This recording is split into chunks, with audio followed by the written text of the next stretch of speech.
Alrighty, so Mary, would you honor us, please, with reading the first? We're on six. Yes, we're Number on 6. Yes. Abram traveled through the land as far as the location of Shechem. He stopped there because he perceived prophetically that his great grandchildren would wage war in the future against the inhabitants of this city, and he prayed for their success. He had come as far as the plain of Moreh, where Shechem was located. God informed him that it would be at this place that his descendants would confirm their acceptance of the Torah upon entering the land. The Canaanites were then in the land, gradually conquering it from the descendants of Shem. Okay. So, hi, Malvina. Good morning. Hi. Welcome. Thank Hi. you. Hi. So Hi, Mom. we Hi. just read passage 6, pasuk Good. 6. So, I'll just give some background to this and then jump in if you have any thoughts, questions, comments. So he stopped in Shechem because he saw, again, it says prophetically that his great grandchildren would wage war in the future against the inhabitants of the city. So just to give you context of this, what this is, remember, so his grandson Yaakov, right, Jacob, he has to run away from Esav, and he runs to Haran. He gets married. He has his 12 sons, the 12 tribes, and he has a daughter Dinah also. And on his way back, as Yaakov is traveling back to Israel, after many years, he feels like he's finally ready to face his brother Esav. On his way, they pass through Shechem, which is the city, and the people there kidnap Dinah because Yaakov's daughter Dinah is really beautiful, and they rape her. And the sons of Yaakov are so upset that they went to war with the people of Shechem, like they fought back. So this is just to give you context. So Abraham, obviously his soul was in a different level, and he was able to pick up, things past, present, future, and he saw this and he prayed for them. He also saw that in this place, later on with, Joshua brings the Jewish people into Israel after they were enslaved in Egypt, right? And they got the Torah. And then at this place, like between two mountains, they had this like covenant with God that they're going to like almost like renewing their vows, like committing to the Torah as they're about to enter into the land of Israel. And they do it through this place. So Abraham sees this, and then it says the Canaanites were then in the land, gradually conquering it from the descendants of Shem.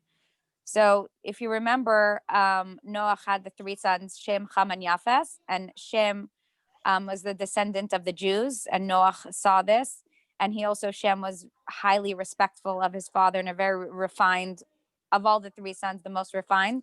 So he was blessed to have the land of Israel, and ultimately he did move and settle into Israel. And it's so interesting to see like this, like, the concept, the Jews living in Israel and then other people's conquering and then the Jews leaving and then the Jews coming back has come even before Abraham. This is all the way from the son of Noah, where Shem's sons were there. But then the Canaanites were the descendants of Ham. Ham is the brother of Shem, and they were living in Africa. So they were the Africans, and they slowly were conquering Israel at this time. And eventually it was called the land of Canaan because the Canaanites actually ended up taking over and ruling the land. Any questions on that? Okay. Yes, I have a question. Yeah. I'm all mixed up here. So Abraham was alive with Jacob? Actually, because you were saying that he prayed for him, and I didn't know he was still alive. I think he was alive during Yaakov's time. He passed away. Remember later, Esav Yaakov buys the older brother, from Esav during the time when Abraham passed away.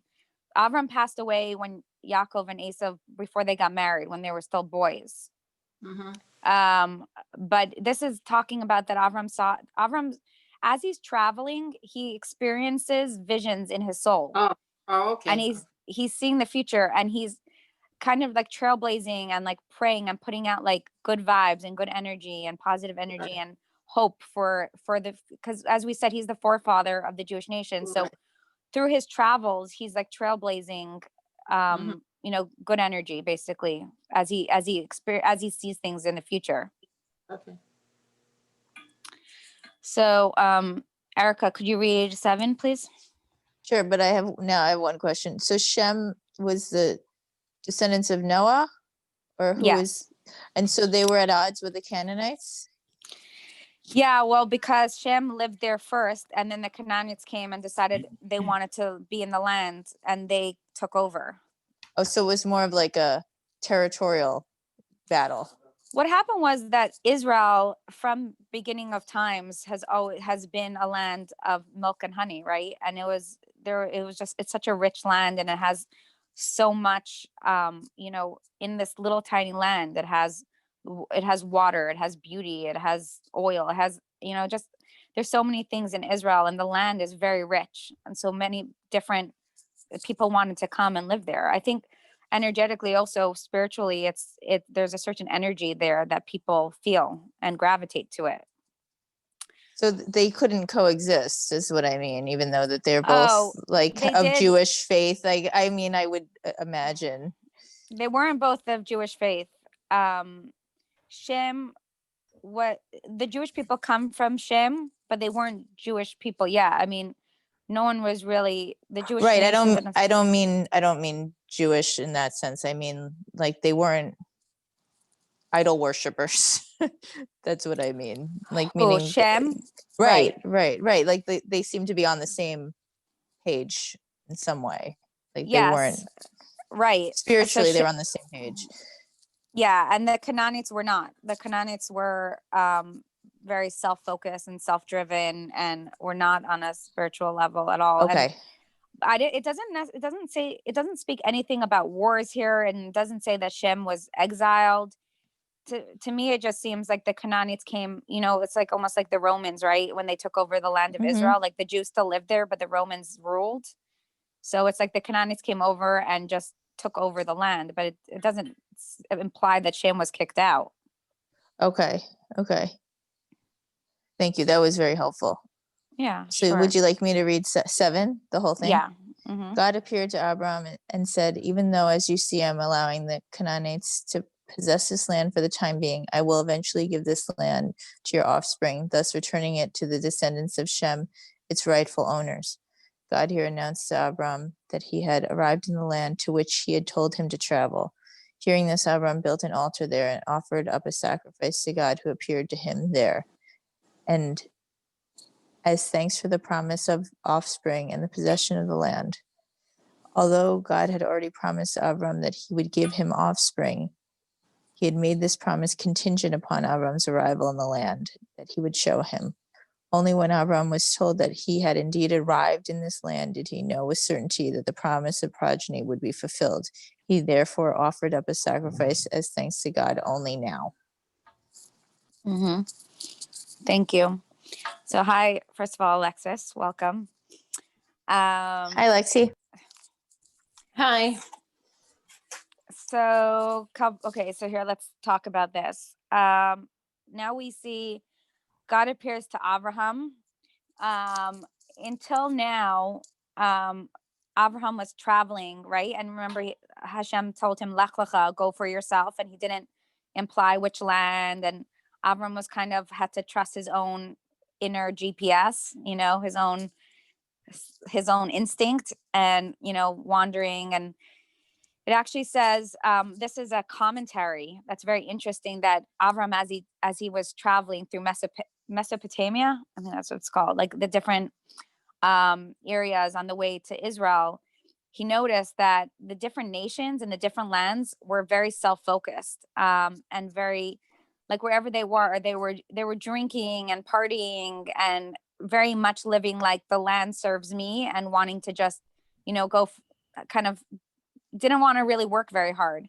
And when he got to Israel, he was so impressed that the people there were really working the land. They were plowing and, growing and sowing and building, planting trees and like really developing the land. And he when he got there, he was like, this is the land that I want for my children. And it says that he intuitively and instinctively understood like the way the people here are handling the land and looking at the land as it's holy and nurturing it is what life is all about. It's about, nurturing ourselves and evolving and growing and making an impact and working hard to make this world into a beautiful place. And from that desire, then God finally appears to Abram and says, I see that, this is the land that you're relating to and you're connecting to, and you're seeing that the people here are really, in line with what the world's about. And this is it. You've arrived. I'm going to give you this land to your offspring. And he confirmed everything for Abraham. And Abraham finally, now he could really relax. And he's like mission accomplished. It's like, I personally relate to this land, and it's a beautiful land. And I love the way the culture and the nature of these people, this mindset of cultivating the land. But Hashem agreed, and Hashem wants to give me the land. So he built this altar there because it's like he wants to stop and reflect and be like, wow, I know I'm not done my journey. I know I'm just beginning and there's so much more to go, but I want to stop here and pause and reflect and to celebrate how far I've come and to celebrate this moment and to celebrate the joy. And he really stopped and had mindfulness for this place where he has arrived spiritually and physically. Okay. Yes, Mary. So I had a question about the offering a sacrifice. I mean, it doesn't say what the sacrifice is, but is that typical? Is that typical for the times, offering some kind of sacrifice? And what would this be, the sacrifice? So it was an animal, maybe a sheep or a cow, or they would offer it.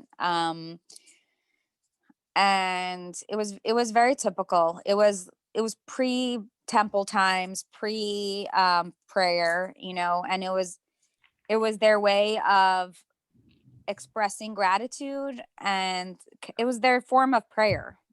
It was their form of connection.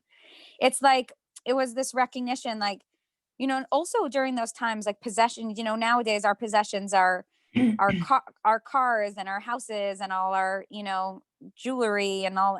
For them, it was like very earthly, they were like all farmers and shepherds, and it was like, how much cattle do you have, and so it was like symbolic of recognizing, what, God, like everything that I have, all my possessions, all my animals, it's because of you. And I'm symbolically offering one to you to show you that I recognize that you're the one that sustains me and gives me my health and gives me everything I need and my safety and my security. It's kind of an act or a statement of gratitude. Yeah. Of gratitude and recognition, of like recognizing that the sustenance is coming from God and keeping that connection alive. And it's a form of communication also, it's like when we, when our spouse comes and gives us flowers or, comes and says, relax today, I'm going to cook dinner today. Right. It's like, it's an expression of love, and it's an expression of gratitude, and it's an expression and a means of connection. Okay. Thank you. You're welcome. We're going to talk more about that after we read these four. I'm going to kind of connect all the dots, but let's just continue. Dina, are you able to read? Or you're walking around? Yes. Okay, No, I'm here. Okay. I will, Read 8, please. The next page, 79. That's the next one. No. From there, he moved on to the mountains east of Bethel and pitched his tent. Although a married couple generally lived together in the same tent, the wife would typically have a second, separate tent in which to do her work. Abram gently pitched his wife's work tent first, and only then did he set up their common living tent. Bethel was to the west and Ai to the east. He built a second altar there offered up a sacrifice on it, and invoked God. He perceived prophetically that one of his descendants would commit a sin at this very locality that would endanger the entire people, and therefore prayed in advance for mercy. Indeed, when Joshua conquered Jericho, the spoils were given to the treasures of the tabernacle. An individual named Achan took a valuable garment for himself. Because of the sin, God withdrew his supernatural protection from the people, rendering them vulnerable to their enemies. Okay. Thank you, Dina. So he's moving around, he's traveling, he's journeying, he's exploring Israel. He pitches his tent, and I love this. Isn't this great? He gentlemanly pitched his wife's work tent first, and only then did he set up their common living tent. I mean, I love that. And it's, it's like, it's there to tell us something so profound that, like, you know, we're not men, so we don't need to be preaching to ourselves. But I mean, we could show our husbands this passage, that it's just like, Avram, we're going to continue to see it, but he has utmost respect for Sarah, his wife.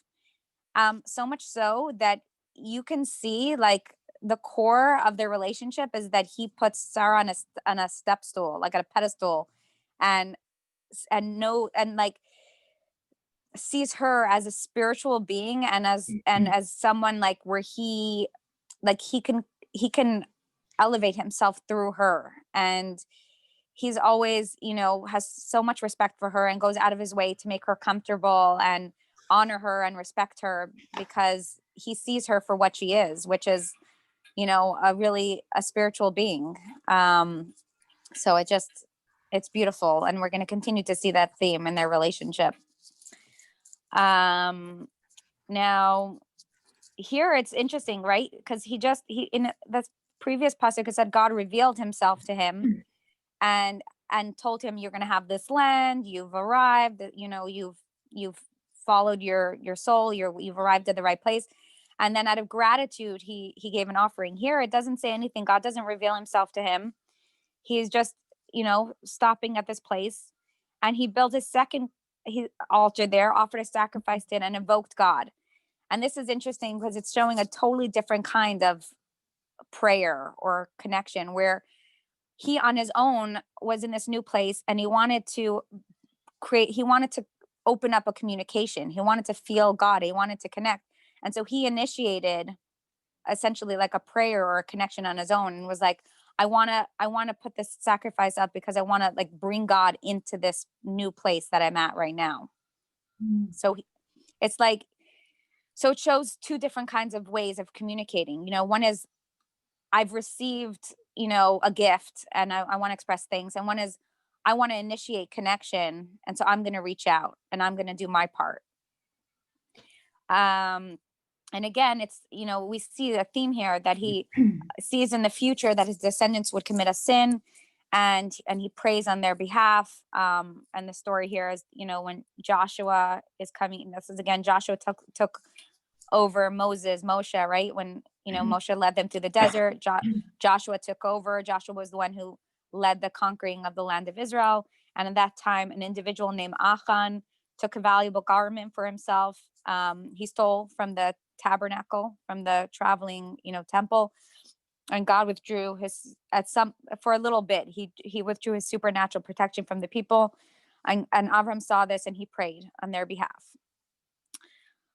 Again, we're going to go through all of this on a deeper level, but I'm just giving you the straight out, perspective. Nahama, tabernacle, yes. That's a temporary temple, right? Yeah, so the Is tabernacle. that the word for it? I just yes. don't know the word. Okay. It's the traveling temple that they had for the 40 years in the desert. Right. That's called tabernacle. Okay, called that's okay. That's got it. Oh God, now that makes sense. Yeah, and in Hebrew, it's called Mishkan. Mishkan. Got it. Thank you. You're welcome. Okay, Malvina, could you read? It's a short little pasuk 9. This is the end of this kind of chapter. Page 79 and pasuk 9. Oh, you're on mute. Got it. Okay. Abram then continued on his way, making camp for a month or so in a number of places, but always moving steadily towards the south in order to eventually reach Mount Moriah, the future site of the temple. Great. Let me- Thank you. No, yeah. So stop here because then we're going to start a new subject, which we might get to today. But I want to pause here and reflect on what does this all mean to us? Because we've been speaking. I always say, everything that the Torah talks about is relevant for us, especially Abraham's journey is relevant to our own journey, our own life. So I want to reflect on this. And before I do, I want to open up. Is there any things that kind of stick out for any of you? Anything meaningful that you noticed or, I don't know, you found meaningful or you can connect to for your own life before I jump in? Dina, I have something. Yeah, Oh, Erica, go. No. I was gonna call it. Go ahead, Erica, first. Just this feeling of intuition that he had was very powerful, and that he used the use of prayer and the power of prayer. It doesn't say whether God responded to these prayers, but just the importance of putting it out there seems to be the message that I'm getting. And also, like you discussed, the etiquette and the politeness of Abram with his wife. And I was thinking, I actually mentioned it to my mom, like the Torah has a lot of etiquette that is part of our culture. And it'd be interesting to kind of take that out and really look at it. But that's one example of that etiquette that hopefully exists within marriage. So it's nice to see it in text. Yes. And when people misunderstand and say, that, Jewish people maybe, or let's say religious Jews, don't like think of women as less than, second class. I mean, you actually see the opposite going on. I mean, there's so much respect and love and honor for women and for the feminine energy and the feminine spirit. And our biblical fathers definitely saw women for who they were and who they are. And we'll talk more about that. But on that note, they yeah. didn't when Abram left his town, they didn't talk about leaving his mother. They only talked about leaving his father. Right. And that's a good question. And the reason is because the Torah only talks about or mentions the names of the people who that there's a message for all time. So like, Terach, he was the idol worshiper and he owned the idol shop, and he was very influential. He ultimately got Abraham, punished and got told on Abraham. And so there was a lot of Terach intertwined with Abraham's becoming who he was, and Abraham's separation of the father-son bond, and it's relevant to the story of all times. And if his mother, if there's nothing specific that his mother, that we're supposed to learn for all times from the mother, it's just not going to mention it. That's just how it is. It doesn't make her any less. Mary, did you want to say something? Yeah. Well, I was talking about the altar sacrificing, and you mentioned that it was also a way to connect to God. And I get the sense that maybe it's done in every location. He moves around, and in every location he might, build an altar. So it made me think of, in our lives today, how do we connect to God? I don't have an answer to that, but it brought up the question in our life today. How do we do that? Beautiful. I'm going to talk about that. Exactly. I was answer that. We connect through prayer because we instead of the altars, instead of the sacrifices right now, we have the different we do the prayers, and that's part of sacrifices. So yeah, exactly. Right. Yeah. Thank you, Malvina. Mahana? Yeah, Dina, go ahead. What I was thinking also, well, these are all good points, but I was thinking that he had this ability as a prophet in a sense, right? This Yeah. intuition where he could foresee what his offsprings would do. And instead of asking God for, let's make sure this does not happen, right? Let's make sure this does not happen. He only asked for the punishment to be lesser. And I felt that was like, because, you still have to go through this. So in a sense, he understood that point that, they would not grow without going through that, but he didn't want God to punish them so badly that they would turn away. But, yes, they have to go through this, but make the punishment less. And it is what it is. And otherwise they would not be where they are. That's what I've noticed. I think Dina could give the class, because whenever she answers, it's exactly what No, I'm gonna Nahama, say. no. No, it's exactly. I mean, everything, all of you, what you said is all true, and we're going to talk about all of that. But I just think it's funny that Dina usually speaks my mind. Anyways, so we'll talk about all I of this. spy on you, Nahama. Yeah, are you in my head, Dina? Like, somehow turns out I might be. I don't know. oh no. I'm sorry. Yeah, it's all good.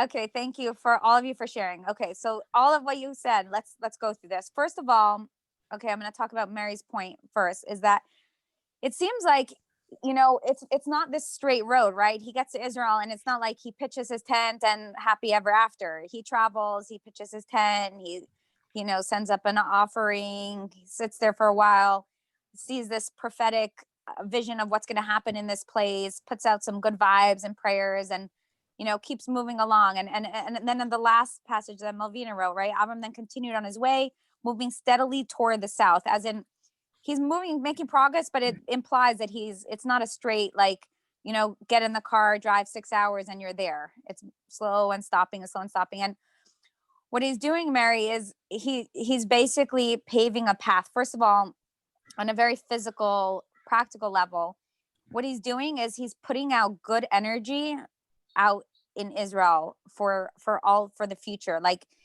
he's trailblazing. Like what you're saying, like the offering and the altar in each place is like bringing God into each place. And he's like, in this place, my future descendants are going to struggle with this. And in this place, there's going to be this. And, I want to do my part to bring God into this place and to bring spirituality and trailblaze that there's, good energy going to be here. That's already, that already, I'm setting a standard, and I'm setting a path for them for more success. So that's number one.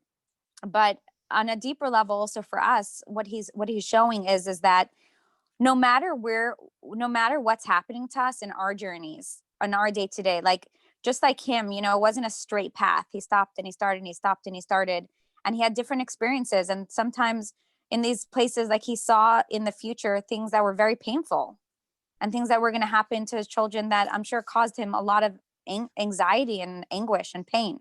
And then there was times like where God appeared to him and was like, look at this land around you. It's yours. It's going to be to your offering. And you've found the right place. And that was probably, euphoria and joy. But there was both. There was all kinds of experiences going on for him. And yet, how did he get through this? How did he stay positive? How did he, how was he able to be successful? Is because no matter what he was experiencing, no matter where he was, he stayed connected. And he kept the dialogue alive. He kept the connection alive. And he realized, like, whether it's something positive is going on, you know what? This is a gift. Thank you, God. Whether he saw something in the future that wasn't so good, he said, this is from God too. And I see that there's purpose to this, and I see that there's a reason. And he kept the connection. So for us, the message is that wherever we are, there's times that we wake up and we're feeling really positive and we feel really great. And there's times that we wake up and nothing's working out. And in fact, it's quite the opposite. And we're totally confused, or we start having anxiety about our future and what's going to be. Or we're, people in our family are struggling and we're in pain about it and we don't know what to do. So the first thing is, we can't avoid struggle and we can't avoid conflict and we can't, control what things going to work out. But if we create this safe oasis and this constant connection and this constant God, help me, give me the clarity, give me the hope, help me get through this. Like, there's a purpose to this, and give me the strength. Then we have the fortitude and the strength to really get through anything. So it's not like, it's not that our life's going to be perfect, happily ever, but we have that strength to get through anything. And especially if we see that whatever we're experiencing, there's a purpose to that. Like Avram, there was a purpose to all his journeying, and there's a purpose to his stopping and going. And in addition to that, what Dina said is exactly it. Is like, you see, it's so profound. Like, here he is, has this straight connection with God, right? And he is like able to have this straight channel. And yet it doesn't say, he's not angry, and he's not like, God, why would you make my kids, suffer here? And I see that in, 2 generations, there's going to be a war here. Make sure that that doesn't happen. And he's not asking to take it away, but what he's doing, he's just praying that they'll be successful, and they'll feel God, and no matter what happens, and they'll get through it as best as they can. And like Dina said, it's like, I feel like we, with our own lives, but also, let's say, with our children or people that we love, like, we see sometimes that they're in pain, or they're struggling, or they're going through something, and it's human nature to want to save them from pain, and to want to fix it, and want to be like, oh no, try this, or try this, or like, we don't want anyone to be in pain. But Abraham, he understood with, like, his depth and his wisdom, and his, like, able to see the bigger picture, that part of each person's journey is they have to go through they need to go through. It's not about perfection. It's not about, like, never struggling. It's about learning and growing and evolving through the struggle. So he didn't ask for the struggle to go away. He just prayed that they have the strength to get through the struggle in the best possible way.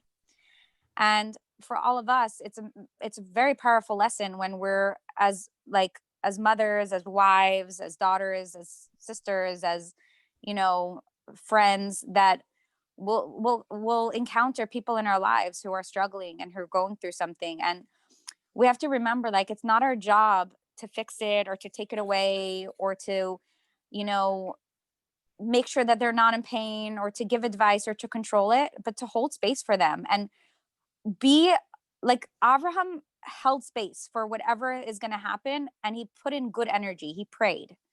So our job is, when someone's going through something, just hold space for them, and like, be positive, and show them, like, be a rock and a ray of light for them, and give them strength, and say, like, you're going to be okay. Like, you've got this, if for me, I talk about God. So I say, you know what, God's with you, and there's a reason for this, and you're going to get through this. But the biggest gift we can give someone is not to panic with them, and not to try to save them from what they need to go through, but just, like, be a flashlight for them, and just encourage them, and give them a pat on the back and a squeeze in their hand, and, like, I trust you. You are going to get through this.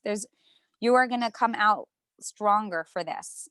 And that's our job, to really just, like, be lamplighters for the people around us, and encourage them, and trust people's processes. So I want to open the opportunity to reflect on that, if you'd like, before I share more things. Well, Any comments? I was thinking that that's so hard to do with people you care about. You want to sit and problem solve with them, and help them on their journey, help them figure out how to get to where their goal is. And it's just counter to what comes naturally to many of us. Yes, absolutely. And it's something that I'm constantly practicing and working on myself. And it's 100% opposite of our natural instinct, and the way most people, it's very, for me, it's been a process to work on holding space for people and not giving advice. And the more I work on it, the more I realize how much we're so quick to give advice. And when someone comes to us, and they're looking for support, it's that balance of, like, first listening. And first of all, for a lot of people, just talking and hearing their own voice, they get 90%, they feel 90% better, and they get more clarity just being able to express like all the confusion that's in their head and in their heart when they express it, it's like, wow, so many times they get to the clarity and conclusion just by having someone being able to listen to them, because through expressing it, like when it's inside of us, there's so much confusion. And when we express it, so that in itself is a huge gift, being able to listen to someone and just being like, I'm here to listen. But let's say they say, well, what do I do? What do I do? You know, like, help me. So, you know, there's two things.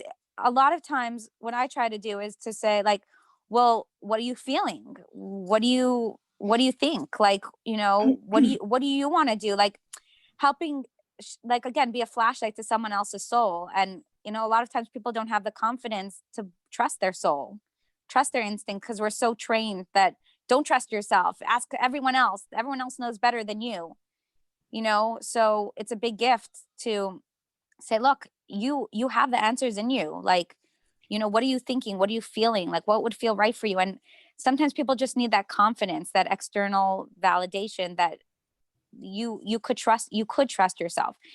And when do you give advice? It's for very specific things. When, like, if someone you know, asks me, oh, can you know, I also have a teenage daughter and I'm working on my relationship with her, and like, what are some specific things you did to help your relationship with your daughter? I would say, look, everyone has their own journeys, and here's some tips and things that I've tried that have worked, you know. But again, like, I'm offering some things that I've worked, but I'm not telling them that they have to do it. I'm just sharing some things that have worked for me. And I find that the more we do that for each other, the more we empower other people to really listen to their own selves and trust themselves. And there's no, you know, I've realized, like, a lot of anxiety comes from because we think that we're not okay and we're not going to be okay, and we need to rely on other people and we're not safe. But imagine we go around and championing for everyone around us and saying, you are safe, you will be okay, you are okay, you are going to get through this. Like, you have a backpack of all the tools you need to get through this. Like, you know, imagine a kid hears that from their mother constantly, like, I trust you, like, you are wise, you're going to get through this, like, you're mature, you're wise, you like, what can you, like, hearing that voice again and again is going to start being like, I can get through this, I have the tools, I'm going to be okay. But if we are like, oh no, what's going on, okay, you need to do this, you need to do this, you need to do this, we imply, not on purpose, but we imply to people that they're not okay, and that that they're only going to be okay if other people jump in and save them. So again, these ideas and these messages are like rewiring our brains and changing, you know, a pathway of a certain way that we've operated as a society, and changing. But like, each one of us practicing these and working this, like, it just we put more light and positivity out in the world than the opposite. Nahama, this is extremely helpful because I have my mother and my sister on the phone, and I feel like we've all been in those shoes where we've been receiving unsolicited advice, and it's made us very frustrated. And it is hard to be on that side and hear those things and what you really I'm want happy to you're do. listening to that, Erica.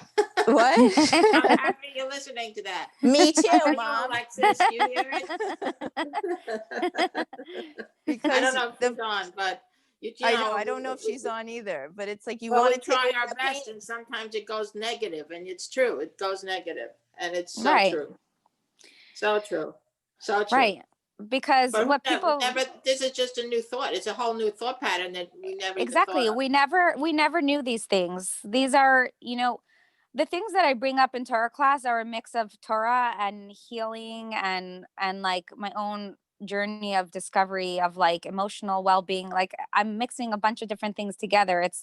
These are all like new things that are coming to the world, you know, new understandings that exactly we never knew a different way. And we're at a point in our world where it's like time to just celebrate everyone's light, and there's space for us all, you know. Like, we used to be in a space where it's like the world is very competitive. Like, see me, what about me? Like, and there had to be a lot of ego, because it was like, I need to find my space. Like, I need to show up and figure out like who am I and what makes me, and prove myself. But like, what we need to do is switch that, and to be like, every single person here is needed, is wanted, is worthy, is special, is gifted. And every person has something special to bring and something special to offer. And we all have incredible tools inside of us. And like, the more we like step back and be like, I'm here to help support you. And actually, I want to share something. Like, I don't know if any of you watched the video that I put out for pre-election positivity, but I'll send it. Actually, Erica, you probably didn't see it because it's been on social media. But one of the things that I shared, which is so powerful, there's this concept, that like during the time of redemption, that Elijah is going to come and redeem us all, right? So it's like, for 2,000 years, when we've been waiting for this Elijah to come and, come in an eagle or whatever and come redeem us. And something that I heard recently, which I resonated so deeply, is that, what's this Elijah? Who's this Elijah that's going to come redeem us? It's actually, we all have Elijah inside of us. And all of us have this like really powerful light and spirit inside of us that has been dormant because of like the suppression and the negativity and the trauma that we've all, that the world has faced until this generation. And by us seeing someone and trusting them and trusting their process and believing in them and knowing that they can get through it. And if they're experiencing pain, the pain is there to help them grow and to help them learn something about themselves. And we're actually enabling, we might even be obstructing their growth if we try to take away their pain, because maybe that exact pain is exactly what they need to finally permeate something or integrate something or release a negative quality that they have. And so when we like hold that space for them, we're like Elijah that's helping redeem more of themselves. And by us doing it for each other, that's how we actually bring redemption and heal the world.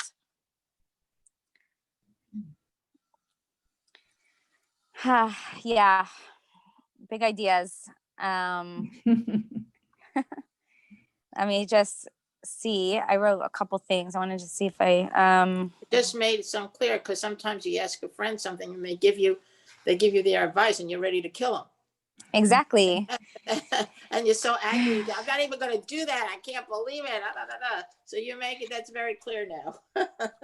Yeah. And it's so funny. It's like, sometimes we're just like tired and overwhelmed and a little bit like edgy, and we're just like, oh, everything this and my kids and da da da da. And like, we just need a vent. And then they're like, oh no, maybe you should get a babysitter, or maybe this or maybe that. And it's like, seriously, like, I know I could get a babysitter. I'm just in a bad mood and I just want to vent, So exactly.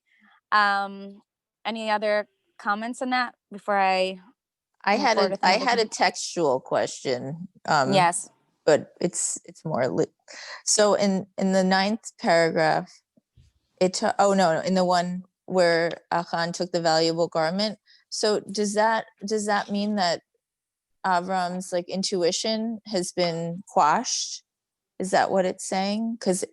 Because of the sin, God withdrew his supernatural protection from people. Is that what? No, it's talking saying about, or something else? I was just confused. No, it's saying that Abraham foresaw that this was going to happen, and he prayed for this situation. And actually, because of his prayers, it ended up not being as bad or as extreme as it could have been. The situation had to happen, and it did happen, and he foresaw that it was going to happen. But his prayers for that situation, helped it not be as extreme. So he couldn't take it away, but his prayers like just helped the Jewish people during that time. But yes, like again, it didn't take it away. But it seems like something was withdrawn too. Oh, so it's in this passage, it's telling us what happened at that time later on. So he saw in the future that this man Achan is going to steal valuable garments from the tabernacle, right? Right.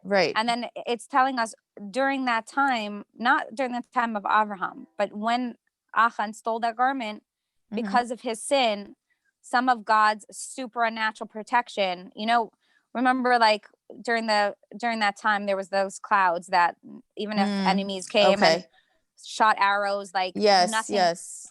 So for a little, I don't know, let's say maybe a week, I don't know for how long, but for some time, that thick cloud that nothing could harm them was a little bit thinned, because for God was like, for them to really, I guess, for Achan's sin on behalf of everyone, they all had to like be in a little bit more fear, to have self-reflection and gratitude, and realize like, here you have God protecting you and giving you everything you need, and then you're gonna sin like this, like, so sometimes you have to, like, God withdraws a little bit, not that he leaves, but he withdraws a little bit for us to feel some emptiness and pain, so for us to like acknowledge like, oh, this hurts, and then to renew the relationship and come back and like do teshuva and return and want to renew our, like, if we still feel that love and that connection so strongly, it's hard to like look inside ourselves. But when we feel emptiness and we feel the disconnect, then the pain comes, and then the pain forces us or enables us to really do that self-reflection. It's interesting too, because the consequences of sin can be very severe some at times too. So yes. So yeah, go ahead. Were you gonna say something else? I don't know where else. It's just having an impact on me. That's all. Just that's meaning like you need to be very conscious of what you're doing, because it could impact not only yourself, but a lot of people. Right. And what I'll say is actually what the punishment here is not really, it's punishment, it's a consequence. And exactly the consequence here is exactly the consequence of sin. Like, it's like, let's say a kid, right? Your kid, I don't know, steals some candy, right? Like you made a cake for like a birthday, and then they go and they open the fridge and they steal some cake. Like, you don't even need to give a punishment, or like a kid. The worst consequence for a kid is a feeling of separation from their parent. So if the parent, you don't need it's not a punishment, and it's not even like separation really, and it's not being angry at them, but that feeling of like, oh no, I did something wrong and my parents disappointed in me. That feeling feels so bad for a kid that in itself should make them not want to do that in the future. So a lot of times, like doing a mitzvah, mitzvah means sav, which means connection. So what is a mitzvah? It's by us doing a mitzvah, by us praying, by us giving tzedakah, by us saying a blessing. It's all for us to build this connection, to keep that fire alive inside of us, to feel our soul, to feel uplifted, to feel, uplifted out of that like mundane, out of the separation and the anxiety and the emptiness and the darkness that we could feel in this world. And it keeps us elevated and it keeps us feeling uplifted. And when we sin and we separate and we say, you know what, I don't care, I'm gonna, just do whatever. The consequence, it's not like we're punished. The consequence is a feeling of separation, a feeling of disconnect, a feeling like maybe anxiety will come back, or a feeling of emptiness or loneliness. And it's like, it's like, oh, I don't like that feeling. I want to reconnect. So it, and the reason why it comes, I don't feel like God is telling us that we're bad or punishing us or trying to make our life miserable. It's that feeling of disconnect comes in so that we want to reconnect, so that we want to stop sinning and renew our vows and come back to doing things that connect us and bringing more positivity to the world. It's the only way, because God's not communicating to us like through a burning bush or like through some, I don't know, some instrument, like waking up and, unfortunately, like we don't have, you go to the ocean and you get the little note inside the bottle, he communicates us through our body. So when we're feeling disconnected, when we're feeling empty or lonely or needing something, it's a sign, you know, for that we need more connection. Or when we feel compelled to do something and like our soul is passionate about something, it's a sign that there's something that we need to be, you know, doing and moving forward. So it's like, it's connecting to last week's class. It's like, it's about connecting to our body, these feelings, the pain, the struggle. It's all communication, really. Okay, makes sense. We're at 10:30, so I'm gonna wrap up with two more thoughts. Number one, another thing just to take out from this is that you see that Hashem, Avram is constantly communicating to Hashem, and like we said in the 8th passage, he builds an altar and he initiates the connection.